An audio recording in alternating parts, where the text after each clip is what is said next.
Creating a timeline of our lives. The year 2012. Objective.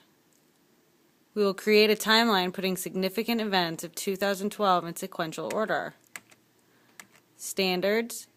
2.1. Understand how text features, format, graphics, sequence diagrams, charts, and maps make information accessible and usable. 2.2. Analyze text that is organized in sequential or chronological order.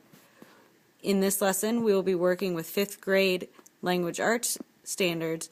However, they will transition into 5th grade social studies standards, as we will be creating a timeline stating the settlement of the 13 colonies. So what we need to know in order to make a timeline is we need to know how to find and organize points into sequential order. And so today we're going to create a timeline using significant events that happened to us in 2012. So let's take a look at the one that I created using an Excel program. So here's my timeline. So as you can see, in January I got a puppy. In April I bought a house.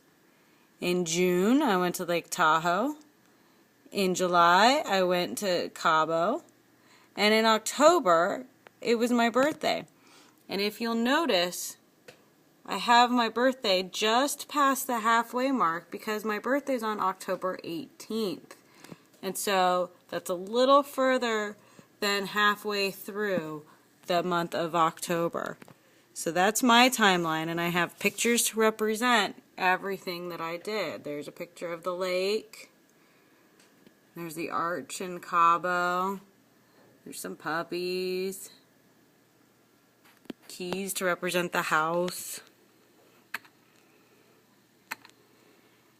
So now it's your turn. So first you're going to get a piece of paper that you're going to fold in half. Then you're going to put the months of the time on your timeline starting with January. Then you'll think about some important events of 2012 and you'll label them in the correct place on your timeline. So here's a piece of paper that you can start with. And then that's the paper folded in half, and notice that it's folded in half lengthwise. Here is the 2 marks on either end. You can see them on either end. There, I drew the line right in the middle, right in the crease where I folded it in half. And I drew the line from point to point. And then I labeled the months. And then here, I did this one for you where it says you began 5th grade. And you began at the end of August, right before September started. And after you've done that, you can go ahead and draw a quick picture to represent each important event. And then when we're done, we'll make a timeline showing when each of the 13 colonies were settled. So good work.